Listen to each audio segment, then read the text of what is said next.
তারেক রহমান, আপনি এখনো হুঁশিয়ার সাবধান হয়ে যান। মানুষ যদি খেপে এই দেশে আপনার খেলা হবে না। হকার কোনোদিনও এই দেশ থেকে উৎখাত করতে পারবেন না, এটা আমার বক্তব্য। তারেক রহমান বলছে ওনার একটা হ্যাভ এ প্ল্যান আছে, প্ল্যানটা মানে কি? গরিব মানুষের পেটে লাথি দেওয়া?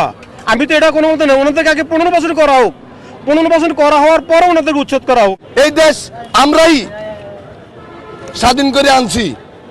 এই দেশ জাতির পিতার না, জাতির পিতা হইলে জনগণে বানাইছে, জনগণ হইলে জাতির পিতা হইতে পারে। কিন্তু প্রধানমন্ত্রী শেখ হাসিনাও না, তারেক রহমানও না, ওনার মাও না, ওনার বাপও না। তবে এই দেশ কেমনে ভালো হইব? তারেক রহমান, আপনি এখনো হুঁশিয়ার সাবধান হয়ে যান। মানুষ যদি খেপে এই দেশে আপনার খেলা হবে না। আপনি এই দেশ বিক্রি করবেন, কার কাছে বিক্রি করবেন? আপনি লন্ডনে যাবেন, কোন জায়গায় যাবেন? আপনার ঠাঁই হবে না। এই রাস্তার মাটি এই রাস্তাতেই থাকবে, আমরা মাটি হয়ে থাকবো। তবে হকার কোনোদিনও এই দেশ থেকে উৎখাত করতে পারবেন না, এটা আমার বক্তব্য। আমি এখানে ফলের শরবত বেশি, গ্যান্ডারি শরবত বেশি, কিন্তু দেখা গেছে আজকে আমরা কেন এই ভোগান্তি করব? আজকে কেন আমরা এই দুঃখ কষ্ট করব? কিসের কারণে? আপনি আমগার একটা স্থান পরিবর্তন করে দেন, হ্যাঁ, দিয়ে আমগরে নেন, দিয়ে আমগরে নেন। আমগো এই যে আমরা নাইলে কষ্ট করলাম, আমাদের পরিবার পরিজন, ছেলে সন্তান, কেউ লেখাপড়া করে, কেউ কর্মজীবী করে, এরা কই যাইব, কি করব, কোথায় থাকবো? আপনি একটু ভাবছেন, একটু চিন্তা ভাবনা করছেন? কেন? নো নো নো নো, এই কথা কাউকে বলা হয় নাই। স্থান পরিবর্তন করে দিবেন পরে, পরে দিবেন কইয়া, যদি না দেন তখন কি হবে? আগে দিয়ে তার বাদে আপনি আমগরে উৎখাত করেন।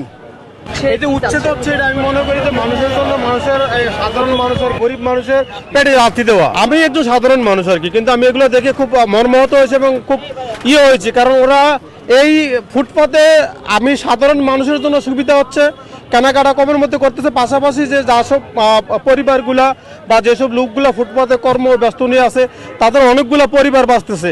আজকে ঢাকা শহরে হিসাব করলাম কি, সাধারণ মানুষ হিসাবে 6 লক্ষ ফুটপাতে যারা মানে ব্যবসা করতেছে, 6 লক্ষ পরিবারের উপর লাথি হয়েছে। যারা তারেক রহমান বলছে ওনার একটা হ্যাভ এ প্ল্যান আছে, প্ল্যানটা মানে কি? গরিব মানুষের পেটে লাথি দেওয়া?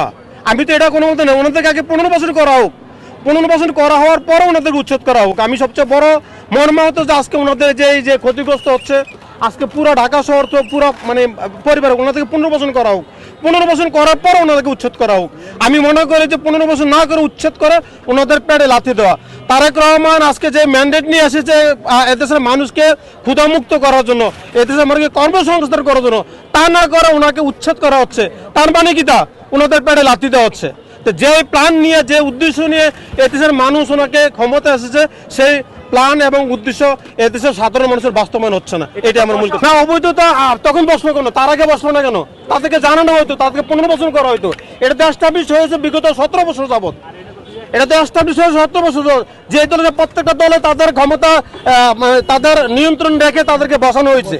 তো বসানো হওয়ার পরে তাদেরকে 15% করা হোক। আজকে 6 লক্ষ পরিবার মানে কি? 6 লক্ষ পরিবার মানে কি? এক একটা পরিবার যদি 5 জন করে থাকে, এবার 30 লক্ষ পরিবার আজকে পেটে বসায় দিয়েছে। এটা তো আমি এটাকে গ্রহণযোগ্য মনে করবো না। এটা তারেক রহমানের হ্যাভ এ প্ল্যান মনে করি না। আমি মনে করি, আমি যদি মনে করি তারেক রহমানের একটা প্ল্যান মনে করি, তাহলে মনে করি এদেশে গরিব মানুষের একটা পেটে লাথি দেওয়া হয়েছে। এদেশে জনমানুষের কিছু করা হচ্ছে না। এরকম অবৈধ স্থাপনা ঢাকা শহরে হাজার হাজার আছে, ওগুলো তো হচ্ছে না। বিল্ডিং অবৈধ স্থাপন আছে, রাস্তাঘাট অবৈধ স্থাপন আছে, বড় বড় মার্কেট অবৈধ স্থাপন হচ্ছে, এগুলো তো উচ্ছেদ করা হচ্ছে না। ওদের পেটে লাথি দেওয়া হচ্ছে কেন?